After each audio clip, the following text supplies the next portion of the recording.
샬롬 할렐루야. 지옥 13번째입니다. 이스라엘의 초대 왕 사울에 대해서 전하겠습니다. 사울은 날카로운 창에 배가 꿰뚫린 상태로 매달려 형벌을 받고 있습니다. 아래 음부에서 3단계 형벌을 받는 이스라엘의 초대 왕 사울은 날카로운 창에 배가 꿰뚫린 상태로 매달려 있습니다. 창날이 날카로울 뿐 아니라 창에는 뾰족뾰족하고 예리한 송곳이 촘촘하게 박혀 있습니다. 날카로운 창에 찔린 고통과 함께 체중 때문에 몸이 아래로 처지면서 상처가 찢어지는 고통을 받습니다. 창이 관통한 복부는 창에 박힌 예리한 칼날, 송곳 같은 것에 의해서 헤집어져서 피부 속의 근육, 뼈, 내장이 다 들여다 보입니다. 이 창은 어떻게 잡아 뺄 수도 없고 빼려고 해봐야 빠지지도 않습니다. 오직 지옥 사자만 이 창을 움직일 수 있는데 징그러운 짐승의 탈을 쓴 지옥 사자가 때를 따라 다가와서 창을 돌립니다. 그러면 창날과 창에 붙은 흉기가 같이 회전하면서 온 뱃속을 더욱 심하게 헤집어 놓지요. 지옥 사자는 영원히 고통스러워하는 모습을 즐깁니다. 그러니 좌로 우로 이리저리 얼마나 세게 돌리겠습니까? 이때 폐와 위, 심장과 창자 등 뱃속의 장기들이 다 파열되지요. 그런데 이렇게 뱃속이 찢겨서 걸레처럼 너덜너덜해져도 금세 상처가 회복이 됩니다. 그러면 다시 지옥 사자가 다가와서 창날을 돌리지요. 이처럼 사울은 아래 음부에 떨어져 왜 이런 참혹한 형벌을 받는 것일까요? 사울이 아래 음부에 떨어져 참혹한 형벌을 받는 이유는 첫째는 왕의 권세가 주어지니 겸손함이 사라지고 교만해졌습니다. 두 번째는 회개의 기회를 주어도 변명과 남의 탓만 하였지요. 세 번째는 탐욕과 시기심으로 기름 부음 받은 다윗을 죽이려고 했던 것입니다. 왕의 권세가 주어지니 겸손함이 사라지고 교만해졌습니다. 왕위에 오를 때만 해도 사울은 하나님 앞에 겸손한 사람이었습니다. 하나님께서 사울을 이스라엘 왕으로 지목하시자 사무엘은 사울에게 온 이스라엘에 사모하는 자가 누구냐? 너와 네 아비의 온 집이 아니냐? 합니다. 그러자 사울은 나는 이스라엘 지파의 가장 작은 지파 베냐민 사람이 아니오며 나의 가족은 베냐민 지파 모든 가족 중에 가장 미약하지 아니하니이까 당신이 어찌하여 내게 이같이 말씀하시나이까 하고 겸손하게 대답하지요.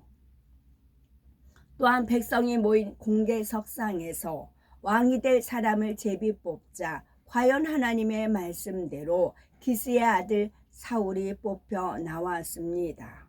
그런데 이때 사울은 진 보따린 행구 사이에 숨어 있었지요.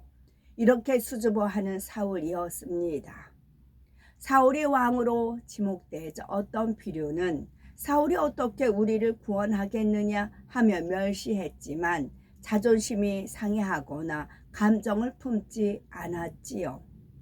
얼마 후 길르앗 야베스 지역에 암몬이 쳐들어오자 사울은 백성을 사랑하는 마음으로 하나님을 의지해서 암몬을 물리치고 백성을 위기에서 구합니다. 하나님의 붙드심 속에 그 후로도 승승장구하지요. 하나님께서는 사울의 이런 마음을 크게 보시고 기름 부어 왕으로 세우셨던 것입니다. 그런데 점점 이 마음이 변질합니다. 하나님의 도움으로 승승장구하면 하나님 앞에 더 겸비해야 하는데 금세 교만해졌지요. 예를 들면 제사장만 드릴 수 있는 제사를 자기가 직접 드립니다. 하나님께 불순종하며 범죄를 거듭하지요. 사무엘상 15장을 보면 하나님께서 아말렉을 치라 명하시면서 남녀노소 사람들은 물론 가축까지 진멸하라고 말씀하셨습니다. 이는 이미 출애굽 당시에 정해진 일이었지요. 하나님께서 내가 아말렉을 도말하여 천하에서 기억함이 없게 하리라 하고 심판을 선포하셨지요.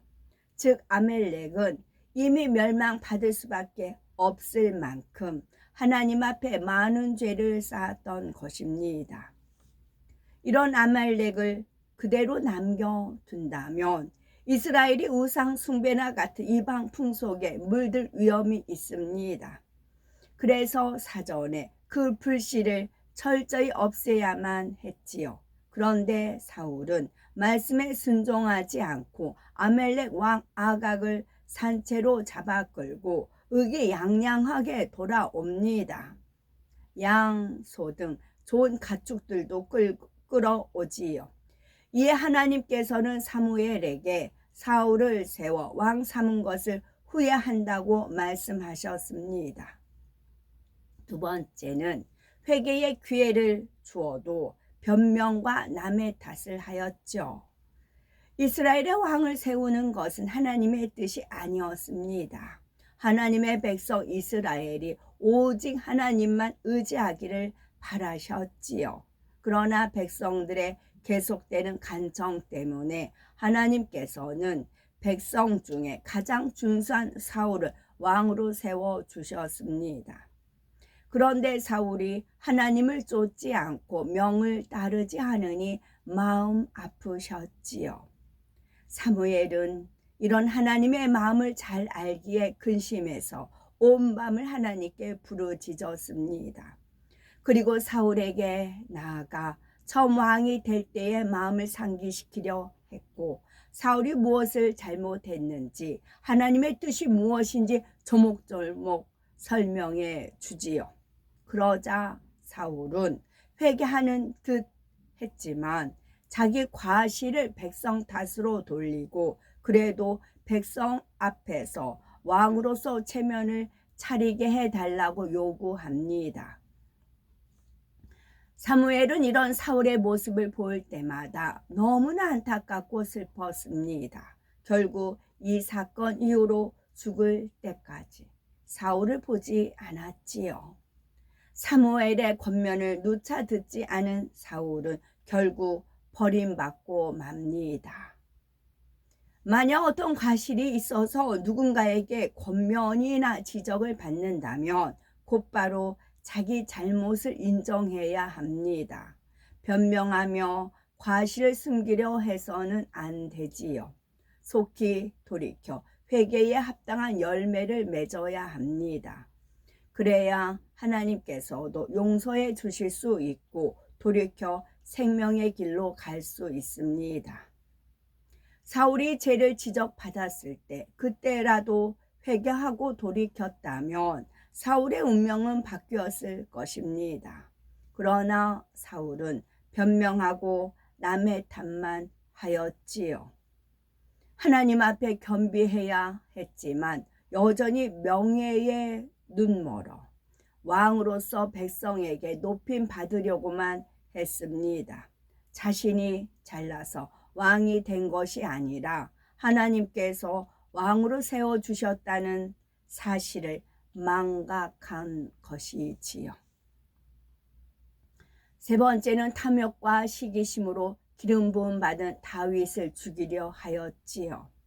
사울은 점점 더 명예, 권세를 지키기에 급급해 눈이 어두워져 갔습니다. 이제는 하나님께 기름 부음 받은 다윗을 대적하기에 이르지요. 사울은 다윗이 블레셋의 거대한 장수 골리앗을 물리치고 또 보내는 곳마다 지혜롭게 행하자 그의 자질을 인정하고 군대의 머리로 세웁니다. 그런데 어느 날 여인들이 사울이 죽인 자는 천천히요 다윗은 만만히로다 라고 노래를 합니다. 이때부터 사울의 심기가 불편해집니다. 왕자를 위협하는 자라 하며 다윗을 주목하지요. 그러나 다윗에겐 어떤 욕심도 없었습니다. 오직 나라와 백성을 위해 충성할 뿐이었지요. 이런 다윗의 활약으로 이스라엘은 큰 위기를 여러 차례 모면했습니다. 다윗은 나라와 백성, 사울 왕을 위해 생명도 바칠 수 있는 마음이었지요. 사울은 이런 다윗에게 고마워해야 마땅합니다. 그런데도 자신의 탐욕과 시기심 때문에 오히려 다윗을 일평생 원수로 여기며 죽이려고 했습니다. 심지어 다윗을 도와주었다는 이유로 높 땅에 거하는 하나님의 제사장들을 85명이나 살해하고 성읍을 진멸하다시피 합니다. 이는 하나님을 정면으로 대적한 것이나 다름없지요. 하나님께서는 이를 절대 용납하지 않으시고 반드시 계수하십니다. 그런데 하나님께서는 왜 사울이 계속 불순종하고 악을 행하는데도 당장 멸하지 않으셨을까요? 이는 사울의 핍박을 통해 다윗이 연단받아 정금같이 나올 것을 아셨기에 참고 기다리신 것입니다. 이와 더불어 인내하시며 사울에게도 회개할 기회를 주신 것이지요.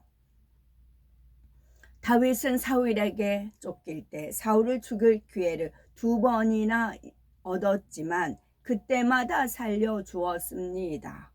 이처럼 사울을 향한 진심을 보이자 사울은 자신을 선대하는 다윗의 진심을 느끼고는 감동의 소리 높여 울기도 했지요. 그러나 그때뿐 중심에서 돌이키지 않습니다. 다윗을 죽이기 위해서 또 쫓아다니지요. 사울은 끝내 오래 참으시는 하나님의 마음을 깨닫지 못했고 돌이키지 않은 채 자기 욕심을 따라갔습니다. 결국 전장에서 전세가 불리해지자 자기 칼을 세우고 그 위에 엎드려 스스로 목숨을 끊는 비참한 최후를 맞았지요. 이는 이방인의 손에 처참하게 죽지 않기 위해서였습니다. 사울은 이렇듯 죽는 순간까지도 하나님의 뜻을 쫓기보다는 자신의 명예, 자신의 자존심을 지키기에 급급했습니다. 왜 그가 아래 음부에서 창에 꿰뚫어 있는지 알 수 있게 해주는 대목입니다. 또한 다윗에 대한 미움과 시기심 때문에 자신을 위해 수금을 타는 다윗을 향해 창을 던지기도 했지요. 이런 악행에 대한 대가로 아래 음부에서 날카로운 창에 배가 찢기는 끔찍한 고통을 당하는 것입니다. 사울은 이렇게 매달려서 신음하면서 이전에 주어졌던 회개의 기회들을 생각할 것입니다. 내가 왜 불순종했던가? 내가 왜 하나님을 대적했던고? 물론 이미 지옥에 떨어진 마당에 다 부질없는 생각이지만 터져 나오는 후회와 탄식의 깊은 한숨은 어쩔 수가 없지요. 그나마 형벌의 고통이 더 심해지면 이런 후회도 온데간데 없이 사라지고 악한 원망의 말, 부평의 말을 쏟아 놓습니다. 그러고 있노라면 다시 상처가 아물고 소름 끼치는 지옥사자가 다시 창을 돌리기 위해 다가옵니다. 지옥사자가 시야에 들어오면 다시금 공포에 휩싸이지요. 앞으로 당할 일을 생각하는 것만으로도 벌써 숨이 막혀 옵니다. 나를 그냥 두소서, 제발 그만하소서 애걸해도 아무 소용이 없습니다. 두려움에 몸서림치는 사울을 볼 때 더욱 흡족한 웃음을 지으면서 지옥 사자는 창을 잡아 돌립니다. 돌리고 또 돌릴 때마다 사울은 몸이 찢기는 고통을 쉼없이 받습니다. 다윗은 사울 때문에 얼마나 두려움에 몸서리치면서 살았습니까? 사울이 얼마나 죽이려고 보는 데서 창도 던지고 그런 마음 졸이고 두려움과 그러면서도 하나님 말씀이 있기에 하나님 말씀을 지키려고 그런 아둥바둥 하는 삶을 다윗은 살았습니다. 순간순간 하나님을 의지하면서요. 하나님 말씀 붙들면서요. 하나님 말씀을 준행하면서요. 사울이란 인물 하나 때문에 결과는 어떻게 됐습니까? 다윗은 천국에서도 영화로운 자리에 올라갔습니다. 인내하고 참고 하나님의 말씀을 준행하고 하나님을 존중하면서 살았을 때는요. 그러나 사울은 하나님을 무시하고 멸시하고 지가 잘났다고 하고 그 결과 무엇입니까? 영원한 지옥이라고요. 이 고통이 한 번만 받는 게 아니라고요. 백보자 대심판 있기 전까지 받아요. 백보자 대심판에는 딱 두 가지예요. 불못과 유황못이에요. 그 전에는 지옥 사자들에 의해서 이런 괴로움을 당하는 것입니다. 그래서 젊은 사람들 게임한다거나 그런 괴기망측한 영화들 지옥 사자 분장해서 나오는 게 있잖아요. 저는 그런 거 한 번씩 이렇게 볼 때마다 지옥을 연상을 하지요. 그래서 하루하루를 하나님 앞에 선을 행하고 사랑하고 섬기고 말씀들을 준행해야 되는 것입니다. 사울을 교훈 삼아 하나님과 믿음의 형제들 앞에 항상 겸비해야 됩니다. 겸비라는 것은 겸손. 아버지 하나님께서 저한테 겸손을 아주 쉽게 가르쳐 주셨어요. 손을 양손을 이렇게 모으는 거라 하셨어요. 어떤 누구 앞에서도 손을 이렇게 모으는 그런 자세, 그런 마음, 이것이 겸손이다 했어요. 어렵지 않아요. 손을 내가 왕 앞에 간다, 대통령 앞에 간다, 왕이 더 낫겠죠. 왕 앞에 가서 뭐 손을 아무렇게 아니잖아요. 최대한 공손하게 하잖아요. 그와 같은 마음이요. 그거를 항상 그런 마음을 품으셔야 되는 겁니다. 우리는 모두 내 자신도 모르는 사이 하나님 앞에 높아져 있지 않은지 늘 점검하셔야 됩니다. 직분이 높을수록 사랑받고 인정받는 자리에 있을수록 첫사랑의 은혜를 늘 기억해야 합니다. 우리 모두는 죄인이었습니다. 예수님께서 십자가를 져주시지 않았다면 사울처럼 지옥에서 고통받을 존재들이었지요. 이런 우리를 하나님께서 구원해 주셨습니다. 은혜 주시고 건강과 물질을 주시고 사명을 주셔서 충성하는 일꾼이 되게 하셨지요. 이런 우리가 그 무엇을 내가 했다고 내 것이라고 할 수가 있겠습니까? 그러므로 하나님 앞에서나 믿음의 형제들 앞에서나 항상 겸비해야 됩니다. 섬김 받으려는 마음이 있어서는 결코 안 되지요. 마음을 할례하여 교만, 명예, 권세, 물질에 대한 탐심 등 정욕을 철저히 벗어버려야 합니다. 만약 조금이라도 이런 비진리의 행함이 나왔다면 곧바로 회개해야 합니다. 처음에는 공감을 느낍니다. 사랑의 징계도 임하지요. 그러나 돌이키지 않고 계속해서 범죄하면 나중에는 양심의 가책도 받지 않습니다. 하나님께 사랑받는 종이나 일꾼을 시기하여 모함하고 회방하기도 하고 교회 안에 당을 짓고 분리하기도 합니다. 사울 왕은 바로 이런 사람들의 표본이라는 사실입니다. 사울의 결말을 교훈 삼아서 결코 이런 길을 걸어서는 안 됩니다.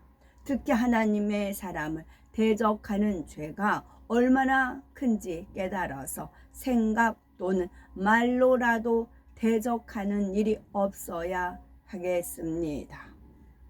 하나님께 참으로 인정받는 사람은 사랑받고 인정받을수록 더욱 낮아집니다. 또 하나님을 진정 뜨겁게 사랑하는 사람은 세상을 사랑할 여유가 없습니다. 아버지 하나님께서 우리를 가장 높은 그곳 곧 새 예루살렘으로 이끄실 때까지 우리는 늘 가장 낮은 곳에 처하시는 겸손하고 겸비한 우리 모두가 되셔야 되겠습니다. 아멘.